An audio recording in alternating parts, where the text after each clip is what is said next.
The end of Megadeth and the first scandal around it, Mastodon burning bridges, and Donald Trump basically announces the original Kiss lineup reunion. Hit it! Metal is life and well, so let's see what keeps it going today. Here you go.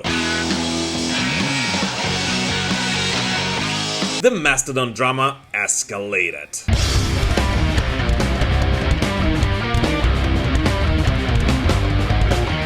What started as a series of occasional jabs has now turned into a full-scale war, as this week Brent Hinds has simply gone all in on his former bandmates at Mastodon.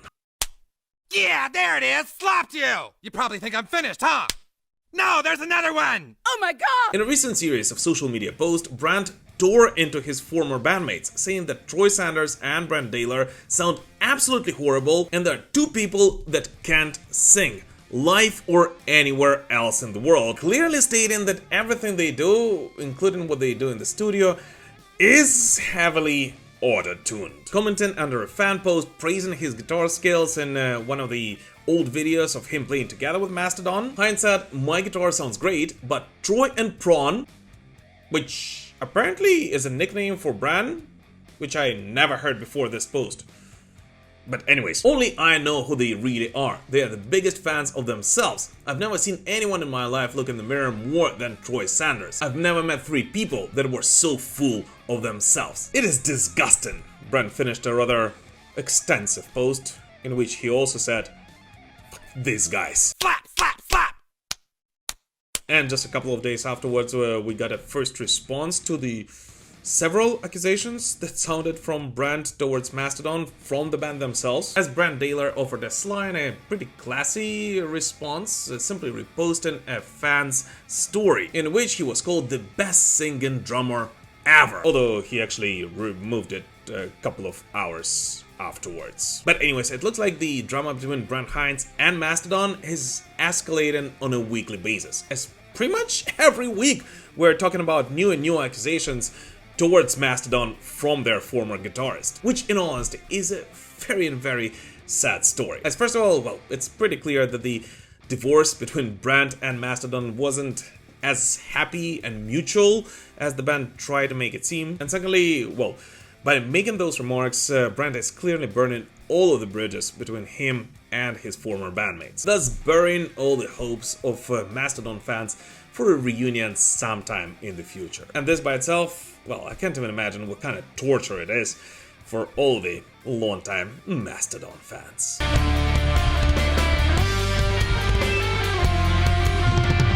Here guys, super quick, as always, I simply have to point out that only around 30% of the people who watch my videos are actually subscribed to this channel. So if you're still not one of those, and especially if this is not the first video you're watching here, I would really appreciate it if you would consider subscribing right now. Let's continue building this amazing heavy metal community together.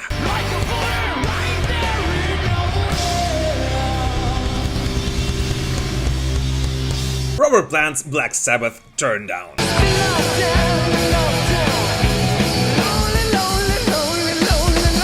One of the biggest questions about the last ever Ozzy Osbourne and Black Sabbath concert, which happened on July 5th, was why the flip there was no Robert Plant present there. As in case you guys didn't know, Robert is from Black Country himself, so basically from Birmingham, and he is a lifelong friend of Tony Iommi.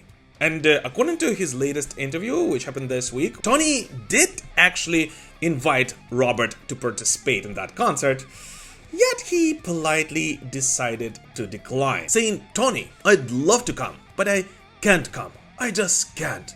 I don't decry it. I've got nothing against it. It's just I found these other places that are so rich." Whatever that means. You didn't have to cut me off.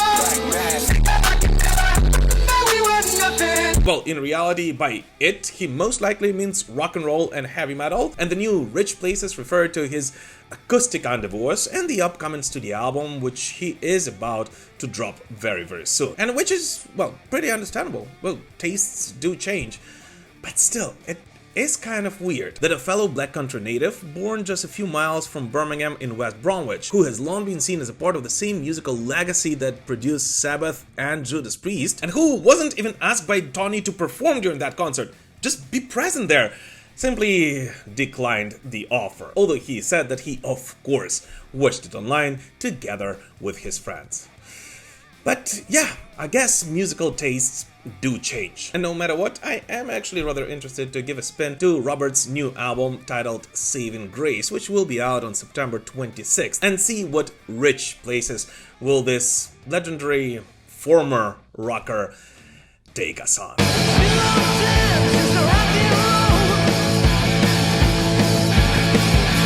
And here, a huge shout out and a thank you to all my patrons and all of the YouTube channel members. Guys, it is thanks to you and thanks to everyone who purchases Metal Pilgrim merch that this show is even able to exist. And just FYI, right now there are 2 special episodes available for all of you, including me selecting the weakest song from every Judas Priest album, and a 15th anniversary special on Iron Maiden's Final Frontiers album, debunking what's rather strange about that record. So definitely check those out. And once again, thank you to each and every one of you. Thrash Metal's Onslaught.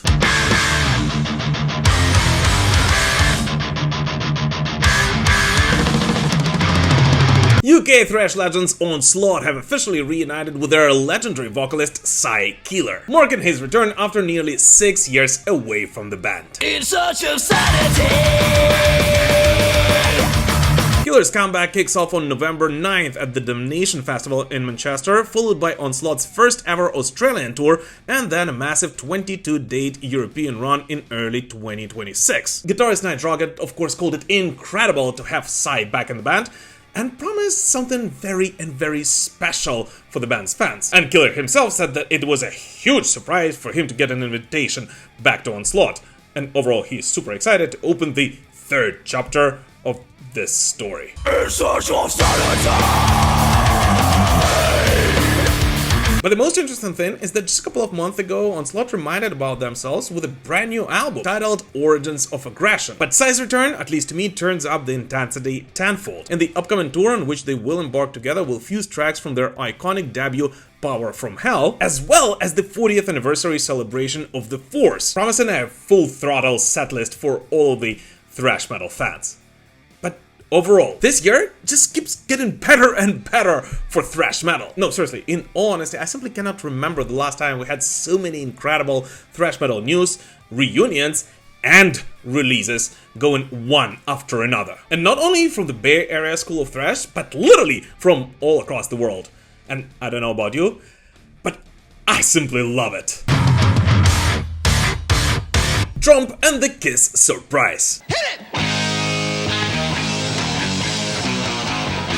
Kiss is officially set to be honored at this year's Kennedy Center Honors, one of the most prestigious, if not the most prestigious award in the United States, and the first one under a full reformation by the US President Donald Trump, who now both chairs and produces this event. And finally, we'll be honoring one of the greatest rock bands of all time, Kiss. The gala scheduled for December in Washington, D.C. will also recognize George Strait, Sylvester Stallone, Gloria Gaynor, and Michael Crawford, and marks an absolutely new direction for the prestigious celebration, and which this year will also honor a rock band as well. And it actually will be quite special, as in his speech, Donald Trump actually honored the original lineup of Kiss, mentioning Gene Simmons, Paul Stanley, Ace Frehley, and Peter Criss, all of whom of course already commented on this nomination, naming it one of the most prestigious ones they've ever had a chance of receiving in their entire career. And Gene Simmons even telling TMZ that Kiss is the embodiment of the American dream itself. Something with which I actually truly agree.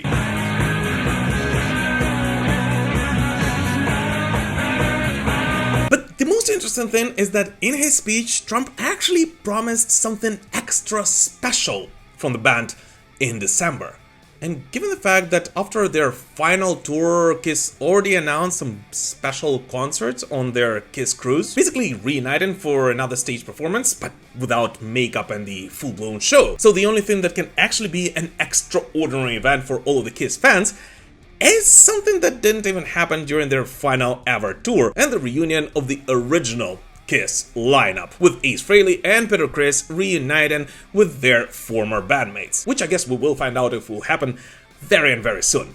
And which, in all honesty, all the kids did end their journey over a year ago. If we're talking about an original lineup reunion, I'm all for it.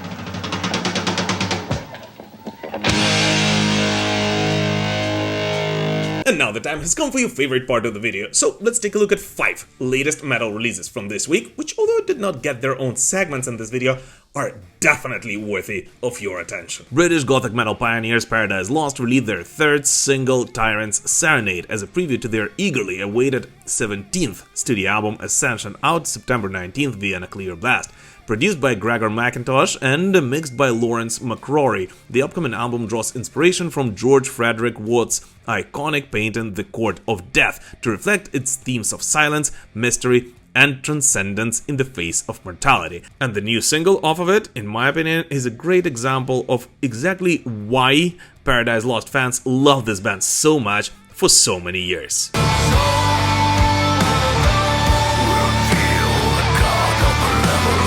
Danish death metal commanders Baest dropped their massive 4th studio album Colossal via Century Media Records. Produced by Tue Madsen at Anform Studios, the 9-track record spans 42 minutes and includes guest vocals from Jesper Binzer and ORM. An absolute must listen to for all fans of the genre.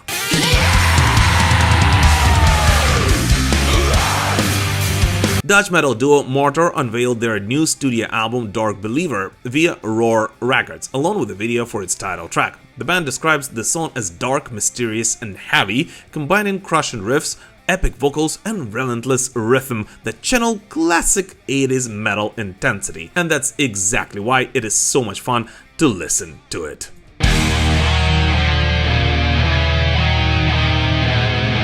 Swedish death metal stalwarts Unleashed released their 15th studio album Fire Upon Your Lands via Napalm Records. Recorded at Chrome Studios in Stockholm, the concept album continues their North Odelheim saga through 11 Viking-themed battle hymns rooted in mythology and battlefield lore. I have nothing more to fear.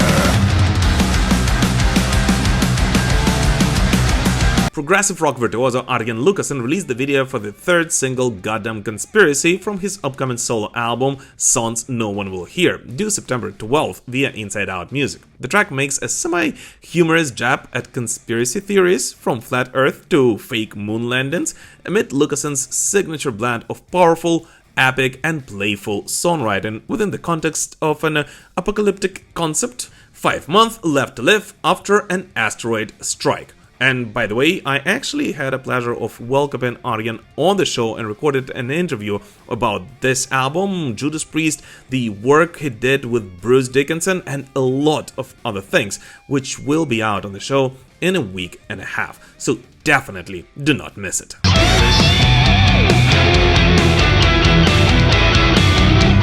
I just realized that it's kind of been a while since I reminded you about the Metal 365 playlist, and just in case if you haven't listened to it for a while or still haven't added it to your Spotify or YouTube music libraries, well, in the past couple of weeks it has gotten a huge update, and it still consists of the best new metal from all around the world.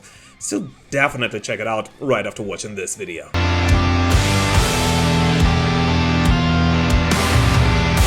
Fear Factory 2.0 Fatality.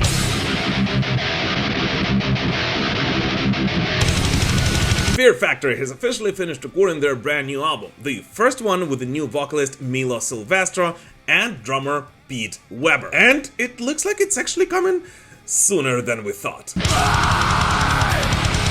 Speaking of Bloodstock, guitarist Dino Cazares confirmed that the record is fully tracked already and will be mixed later this month. And if everything goes according to the plan, it will be dropped just in time for the 2026 summer festival season.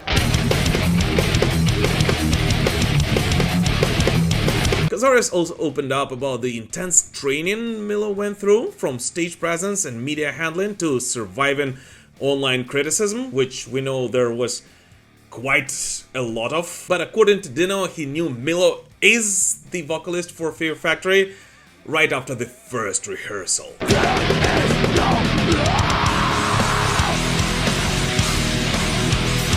So yeah, it looks like the machine is up and running once again. And while we wait for the new material, Fear Factory will hit the road this fall for the 30th anniversary tour of Demanufacture, which does include full album performances and some of the deep cuts from the band's early era, which, if we're being very honest, is the one that is still considered to be the strongest one among most of the Fear Factory fans. The end of Megadeth and the first scandal around it. So it's official, Megadeth just confirmed that their next studio album will be their last one ever. And after releasing it in 2026, the band will embark on their farewell world tour.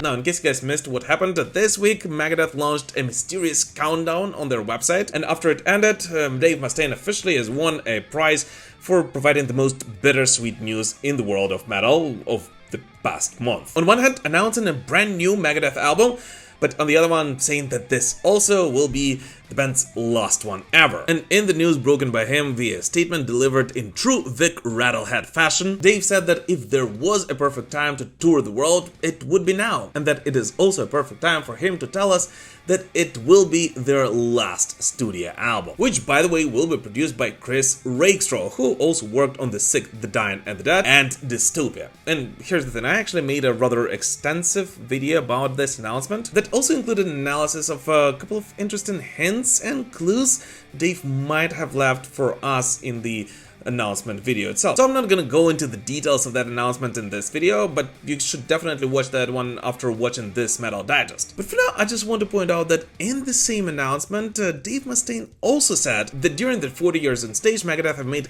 quite a lot of friends along the way, and they would gladly see all of them on the upcoming farewell tour, which on one hand may simply refer to Dave talking about Megadeth fans, but on the other may also mean that this tour might bring us a couple of comebacks of ex-Megadeth members, which of course will make it even more triumphant. 40 years of metal, forged in steel, ending in fire. But as triumphant as this tour may be, and as bittersweet and emotional as this announcement was for the majority of Megadeth fans, it also sparked quite a controversy online. As alongside the announcement, Megadeth released a video teaser featuring clearly AI-generated visuals, and the backlash to it was immediate. Fans all over social media and Reddit quickly pointed out the lifeless, off-brand and awkwardly plastic look of the characters, with some even daring to call it one of the worst visuals the band has ever approved, with the biggest complaint being that it comes from Megadeth, the band which on one hand always had some of the most thought-through visuals out there, and on the other always propagated strong anti-establishment themes, and relying on AI-generated assets instead of inviting real artists is clearly something many Megadeth fans cannot really accept, especially talking about the final and possibly the most important announcement in the history of Megadeth. It's treason, then.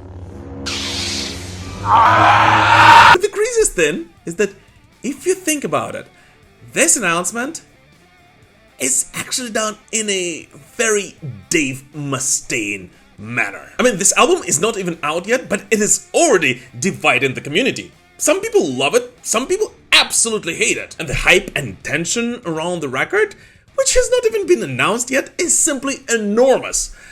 And yes, this is exactly what Dave Mustaine and Megadeth were always known for. Just like the Piper, black rats through the streets.